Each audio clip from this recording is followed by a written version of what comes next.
Welcome to tonight's journey through when did we stop being naked? Bro, why did we start wearing clothes? It sounds like a joke until you realise this single question touches survival, sex, climate, culture, and the strange ways our species adapts to the world, so settle in. And if this kind of science mystery lights up your brain, tap subscribe, drop a comment with your favourite theory, and hit like, so this story can travel farther than campfires ever could. Tonight we're drifting back tens of thousands of years to a time when skin was our interface with the planet, when wind, sun, insects and ice all spoke directly to the body, and clothing did not yet exist as a daily habit but as a rare, strategic choice. For most of human evolution, nakedness was not vulnerability. It was an adaptation. Our ancestors lost most of their body hair around 1.2 to 2 million years ago, a shift supported by genetic studies and fossil context, likely to improve thermoregulation. Bare skin paired with millions of sweat glands allowed early Homo to run long distances under a blazing African sun without overheating, something fur-covered predators could not do. Persistence hunting depended on this. A human moving at a steady pace could exhaust an antelope over several hours, even as the midday temperature climbed above 35 degrees Celsius, about 95 degrees Fahrenheit. Clothing, in that environment, would have been a disadvantage, trapping heat and sweat and slowing evaporation. Anatomy tells the story clearly. Humans are endurance machines. Long Achilles tendons store elastic energy. Enlarged gluteal muscles stabilize the torso during running. A nuchal ligament, absent in chimpanzees, keeps the head steady at speed. Bare skin and sweat complete the system. Nakedness was not a cultural gap waiting to be filled. It was a solution that worked. So why change it? The answer begins not with fashion, but with cold. Around 300,000 to 200,000 years ago, Homo sapiens began expanding beyond equatorial Africa into regions with colder nights, stronger seasonal variation, and eventually ice. Genetic evidence from clothing lice offers a surprising clue. Clothing lice, which can only live in garments, split from head lice roughly 170,000 years ago. That date suggests regular clothing use began around then, not as decoration, but as insulation. When temperatures dropped below 10 degrees Celsius, about 50 degrees Fahrenheit, naked skin became a liability. Hypothermia doesn't need blizzards. Wind alone can strip heat away faster than the body can generate it. The earliest clothes were likely simple wraps made from animal hides. There were no needles at first, no tailored fits, just skins draped, tied or held with sinew. Archaeological evidence supports this. Bone awls and eyed needles appear much later, around 40,000 years ago during the Upper Paleolithic. Those needles allowed for fitted garments like leggings and parkas, crucial for survival in Ice Age Europe where winter temperatures could plunge below minus 20 degrees Celsius or minus 4 degrees Fahrenheit. A poorly fitted hide leaks heat. A tailored one traps warm air close to the body, creating a microclimate only centimeters thick but life-saving. Clothing also changed how humans slept. A naked body needs ambient warmth. A clothed body can rest on frozen ground, with only a few layers between life and death. This allowed longer migrations, deeper caves, and eventually open-air camps in colder latitudes. Survival strategies expanded. Humans could follow herds north instead of waiting for them to return south. But climate is only part of the story. Clothing altered our relationship with injury and disease.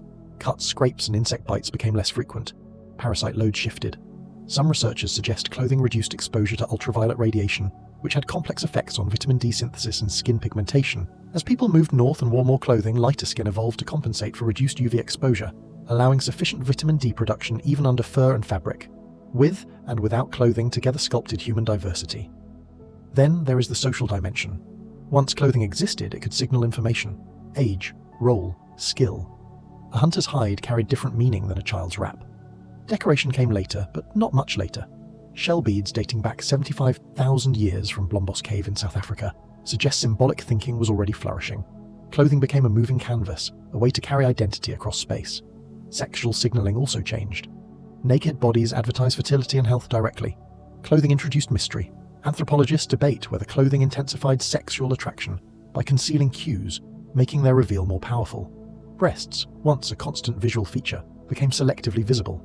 Waist-to-hip ratios were hidden or accentuated depending on garment shape. Desire became partly imaginative. Culture stepped in where biology once ruled alone. Importantly, humans did not suddenly feel shame about being naked and then invent clothes to cover it. The order is reversed. Clothing came first, shame later. Shame is learned. Infants have none. Many cultures throughout history treated nakedness as neutral until moral systems attached meaning to it. The idea that being naked is inherently wrong is not biological. It is cultural software layered onto an ancient body. As clothing became normal, nakedness began to signal vulnerability, poverty, or punishment. In many early societies, stripping someone was a way to remove status. Clothes were no longer just protection from cold, but protection from judgment. This shift happened gradually and unevenly across the world. In tropical regions, minimal clothing remained practical for millennia. Even today, some indigenous groups wear little, not because they lack culture, but because their environment does not demand insulation. Technology pushed clothing further. Around 30,000 years ago, humans began twisting plant fibers into cordage. This allowed woven fabrics, not just hides. Linen from flax appeared in the Near East around 8,000 years ago.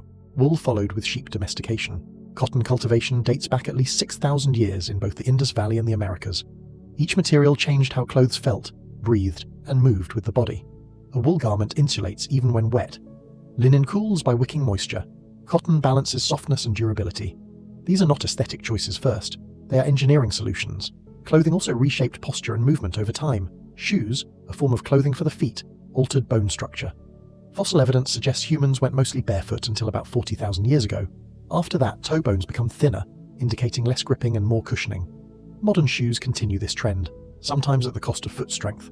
Clothing doesn't just sit on us, it changes us. Clothing also transformed how humans stored memory.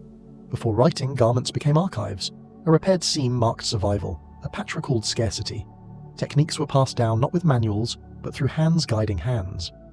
Microscopic analysis of wear on Paleolithic bone needles published in the early 2020s shows repeated skilled use, suggesting knowledge transmitted across generations. Clothing was experience you could feel, not just remember. As garments grew more complex, they reshaped cooperation. Making clothes takes time. Scraping hides can take hours. Softening leather can take days. Sewing fitted garments demands patience and fine motor control. This encouraged division of labor and long-term planning. Someone gathered materials. Someone prepared them. Someone stitched. Clothing strengthened social bonds, especially during harsh seasons when cooperation meant survival. A clothed group could endure conditions no individual could face alone. Clothing also influenced how humans perceived time. Seasonal garments made the year tangible. Heavy hides meant winter. Lighter wraps meant summer. Time became cyclical and wearable. This likely contributed to early ritual behavior tied to seasons and migrations. Earth's orbit became something you felt against your skin. That connection remains today. We associate certain fabrics with warmth and safety. Heavy blankets calm the nervous system through deep pressure, a response rooted in mammalian biology. Studies from the 2010s show weighted coverings can reduce stress hormones and improve sleep. The comfort of fabric is not nostalgia, it is ancient regulation. Modern humans often forget that clothing feels optional only because infrastructure replaces its function. Heated buildings and controlled environments do the work garments once did alone. Remove them, and clothing instantly regains its original role. In winter power outages, layers matter again, materials matter again. The old rules quietly return, and yet nakedness never vanished. It remains in ritual, art, medicine, birth, and death. We enter and leave the world unclothed. Clothing accompanies us in between, a temporary adaptation for a temporary journey. So when you pull on a shirt or wrap yourself in a blanket tonight, you are participating in an experiment hundreds of thousands of years old, a quiet agreement between skin and world. And as we look outward into space, wrapping fragile machines against the cold between stars, we repeat the same ancient strategy, daring to survive where we were never meant to, guided by curiosity and the beauty of the unknown. There is also fire. Fire and clothing evolve together. Fire extends the day, dries hides, softens fibers, and allows thinner clothing to suffice in colder climates. A campfire radiates warmth several meters, roughly 6 to 10 feet, creating a thermal island in the dark. With fire, clothing could be lighter. Without it, garments had to do more work. Survival was always a system, not a single invention. One of the most fascinating aspects is how quickly clothing became invisible to the mind. We stop noticing it unless it's uncomfortable. The brain incorporates garments into the body schema. Experiments show people judge gaps and spaces differently depending on what they're wearing, as if the clothing is part of their physical outline. Nakedness today feels strange, not because it is unnatural, but because we are no longer practiced at it. So when did we stop being naked? The honest answer is we never fully did. We adapted nakedness into a layered strategy. Skin remained central, sweat still cools us, nerves still read temperature directly. Clothing became a removable environment, something we could put on and take off depending on need. That flexibility may be one of the greatest survival advantages our species ever developed. And why did we stop wearing clothes? Not because we were embarrassed, not because we wanted to be modest, but because we were curious enough to leave warmth behind and stubborn enough to survive the cold. Clothes are evidence of imagination. They are proof that humans looked at an animal hide and saw not just food, but shelter you could carry. Today we argue about fashion, trends and norms, forgetting that every shirt and shoe traces back to a night when the temperature dropped, the wind rose, and someone chose to wrap themselves in the world rather than retreat from it. Beneath all our layers, the same ancient body persists, shaped by sun and sweat, still perfectly capable of running, sensing, and surviving. As we drift to the end of this journey, it's worth remembering how much we don't know. We still debate the exact timelines, the first garments, the earliest makers. The archaeological record is fragmentary. Cloth decays, skin rots. What remains are hints and tools and genes quietly telling stories across deep time. Clothing seems ordinary now, but it represents a turning point where biology and culture began an endless conversation. The universe is vast and human history is a thin thread within it, yet even something as simple as a piece of cloth carries echoes of ice ages, migrations and minds daring enough to imagine warmth where none existed. In that mystery, in the unanswered questions and half-buried evidence, science remains beautiful. Not because it explains everything, but because it reminds us how much wonder still waits beneath the surface, quietly wrapped around us, like a second skin we're only beginning to understand.